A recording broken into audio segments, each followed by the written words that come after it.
Mensagem do Céu.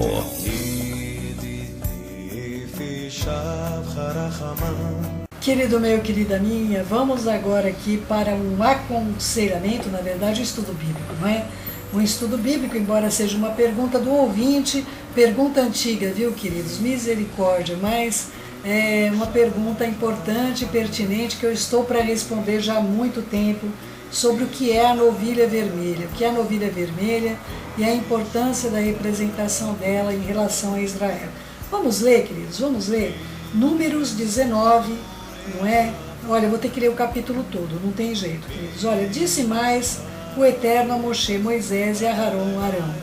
Essa é a prescrição da lei que o Eterno ordenou, dizendo: dize aos filhos de Israel que vos tragam uma novilha vermelha perfeita, sem defeito, que não tenha ainda levado jugo. Entregá-la-eis a Eleazar, o sacerdote, e esse tirará para fora do arraial. Ela será imolada diante dele.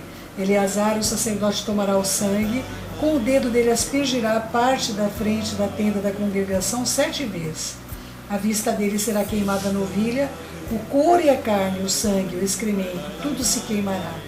E o sacerdote, tomando pau de cedro e sopo, estofo e carmesim, os lançará no meio do fogo que queima a novilha. Então o sacerdote lavará as vestes, banhará o seu corpo com água, e depois entrará no arraial e será imundo até a tarde. Também o que queimou lavará suas vestes com água, e em água banhará o seu corpo, e imundo será até a tarde. Um homem limpo, então, ajuntará a cinza da novilha e a depositará fora do arraial num lugar limpo, e será ela guardada para a congregação dos filhos de Israel, para a água purificadora. É a oferta pelo pecado. O que acompanhou a cinza da novilha lavará suas vestes, será imundo até a tarde. Isso será por estatuto perpétuo aos filhos de Israel e ao estrangeiro que habita no meio deles. E, querido, sempre o estrangeiro é valorizado dentro das Escrituras. Eu gostaria de chamar isso a atenção de vocês, não é? Versículo 11. Aquele que tocar em algum morto, cadáver, algum homem imundo, será por 7 dias. Ao terceiro dia e ao 7º dia se purificará com essa água e será limpo. Mas se ao terceiro dia e ao 7º não se purificar, não será limpo. Todo aquele que tocar em algum morto, cadáver, algum homem, não se purificar, contamina o tabernáculo do Eterno, e essa pessoa terá de ser eliminada da casa de Israel, porque a água purificadora não foi aspergida sobre ele, imundo será. Está nele ainda a sua imundície. Esta é a lei quando morrer algum homem em alguma tenda, todo aquele que entrar nessa tenda, todo aquele que nela estiver, serão imundos por 7 dias. Também todo vaso aberto, sobre o qual não houver tampa amarrada, será imundo. Todo aquele no campo aberto que tocar. Então, por aí, daí vai para frente, vai tratar acerca de questões sobre imundícia de alguns utensílios, não é, queridos? E muitas vezes nós deixamos de ver que nós somos utensílios do Eterno, não é? Queridos, deixa eu explicar a importância de vocês compreenderem essa questão da novilha. Amados, não adianta edificar o templo. O templo pode ser erguido. Se não tiver a novilha, não tem como, as roupas têm de ser lavadas nessa água purificadora. O sacerdote tem que se banhar nessa água purificadora. É a única questão que elimina, segundo a lei, a carga da morte, a carga desse tipo de contexto, de contato com a morte, não é? Yeshua é a água viva sobre nossas vidas. Nós sabemos que mesmo nós, quando temos o contato hoje com mortos, não é? Nós temos Yeshua como a nossa água purificadora, ele mesmo como uma novilha carmesim, uma novilha vermelha, se entregou por amor de nós. Aliás, queridos, eu queria que você lembrasse que esse é o contexto da salvação, não é? Essas águas purificadoras, elas, se não houver a novilha vermelha, não tem água purificadora. Então pode ter o templo erguido, que sem a novilha vermelha não tem jeito, queridos, não é? É importante que vocês possam entender que não vai ter como haver serviços no templo. Não tem como haver serviços no templo, não é? No ano passado, nós tivemos uma grande agitação entre a comunidade de Israel no mundo todo, não é? Parecia que lá nos Estados Unidos havia nascido a novilha vermelha. E os estudiosos veem o surgimento da novilha vermelha como um grande milagre da parte do Eterno. O que aconteceu é que essa novilha tem que esperar um ano, não é? E enquanto esperou um ano para a novilha, o tempo que é biblicamente ordenado, começou a nascer alguns tufos de outra cor, não é? Então deixou de ser vermelho e começou a vir alguns tufos mais rosados, mais de outra cor, mais clareados, vamos dizer assim, não é? O Instituto do Templo chegou a dizer, na verdade, o destino de todo mundo depende da novilha vermelha, não é? Afirma o representante do Instituto, pois as suas cinzas são o único ingrediente que falta para o restabelecimento da pureza bíblica e, portanto, a reconstrução do templo sagrado. Em outras palavras, o que ele disse, o líder do templo, não é? Ele colocou que sem a novilha não tem como exercer o serviço, não é? Mas eu queria corrigir uma coisa aqui que é importante vocês compreenderem. O papel do terceiro templo para toda a humanidade traz a visão messiânica do futuro chamado para viver uma vida eterna, libertado da farsa e da infelicidade que é a condição atual de todas as pessoas, tantas pessoas, não é? Afirma a organização no comunicado. A ordenança divina da novilha, que está além do alcance frágil do intelecto humano, com todos os detalhes de sua preparação e cerimônia, chama Israel e todos os que procuram agarrar-se à palavra viva de Deus, de Israel, a purificar, né? A se purificar, purificai-vos, não é? Ele termina assim, né? O porta-voz do Instituto, o Rabino Haim Riemann, explica que a novilha precisa ser totalmente vermelha, sem um único pelo branco, não é? Por isso que é bastante complexo de lidar com todos esses contextos que nós dependemos para que essa novilha possa existir. Queridos, é importante vocês compreenderem uma coisa que também é errado no entendimento. Nós não estamos com o terceiro templo, nós estamos com o quarto templo. Não é? Essa é a construção do quarto templo. Céu, o que você está dizendo? Deixa eu explicar para você, por favor, antes de você achar que eu estou falando uma heresia, não é? O primeiro templo, queridos, foi a construção dada para o filho de Davi, não é? Para Salomão, como você conhece, edificou o primeiro templo. Antes, a arca só repousava em tendas, não é? O segundo templo, esse templo foi destruído, não é?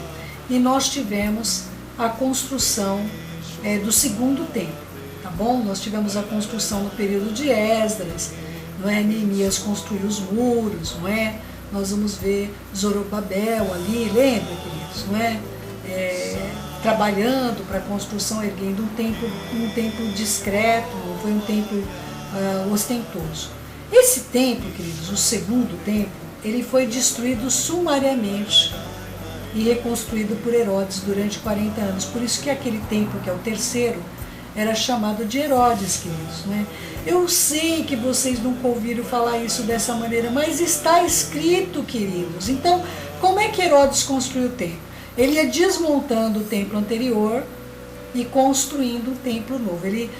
Por isso que as pessoas não consideram que foi uma construção, mas ele foi paulatinamente desfazendo.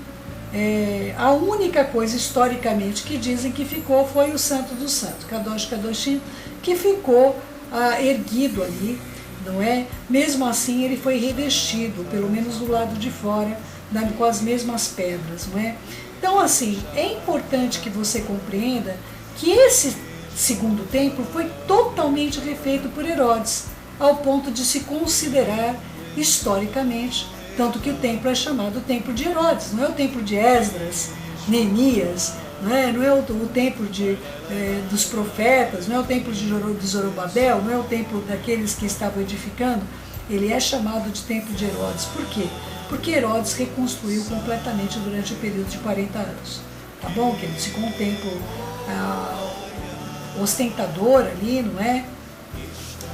Por isso, talvez, que na memória judaica nem se considera muito isso daí que foi feito, não é? Enfim, é importante que você possa compreender isso. E aí, em 70, depois do Messias, nós tivemos ali, lamentavelmente, por causa da dureza do nosso povo, nós tivemos a destruição desse templo.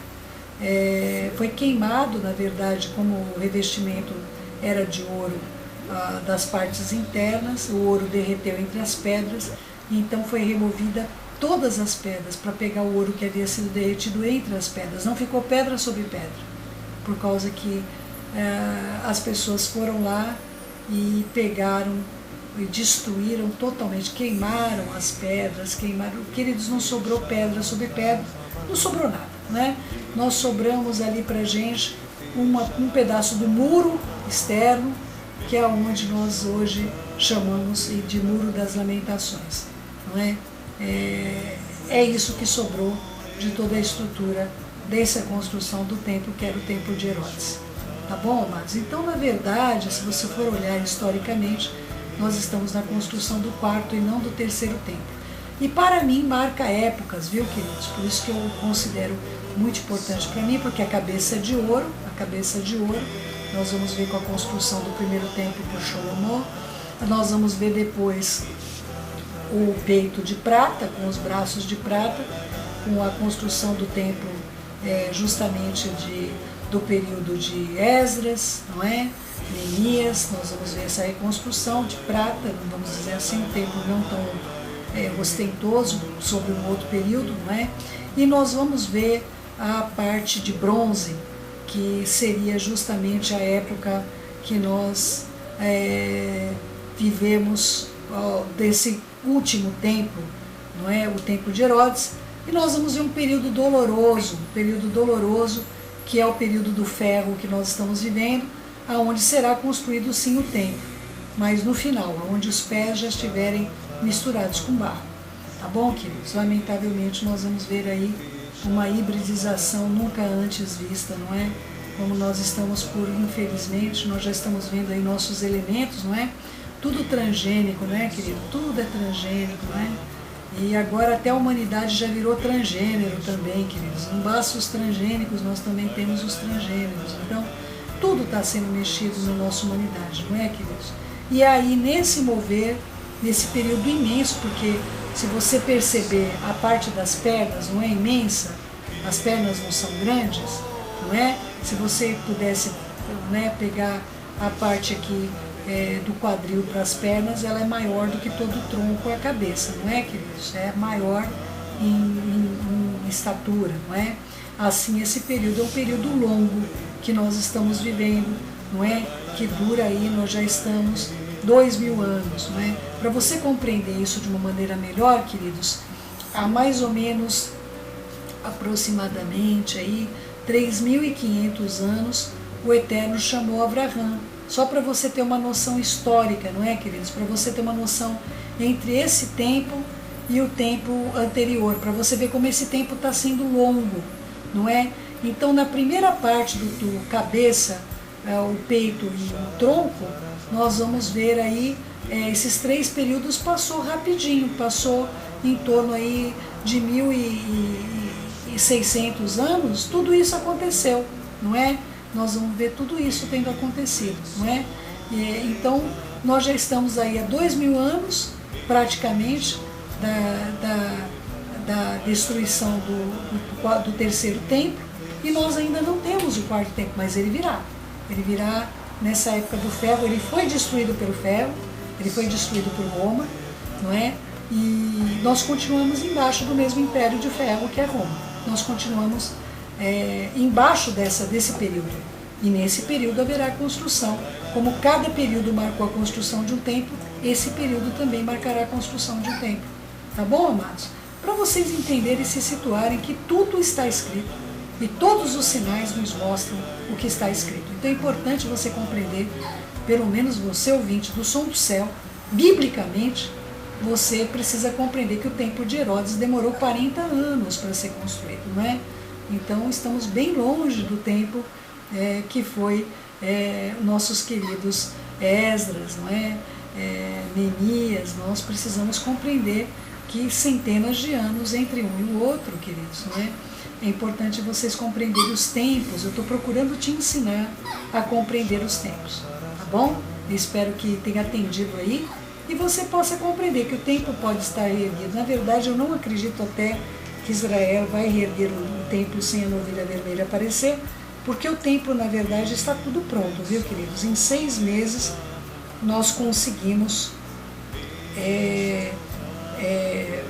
justamente colocar esse templo elevado em apenas 6 meses, porque tudo está pronto, tá bom? Meus queridos, eu vou deixar você aqui com uma música que fale ao seu coração e nós já voltamos.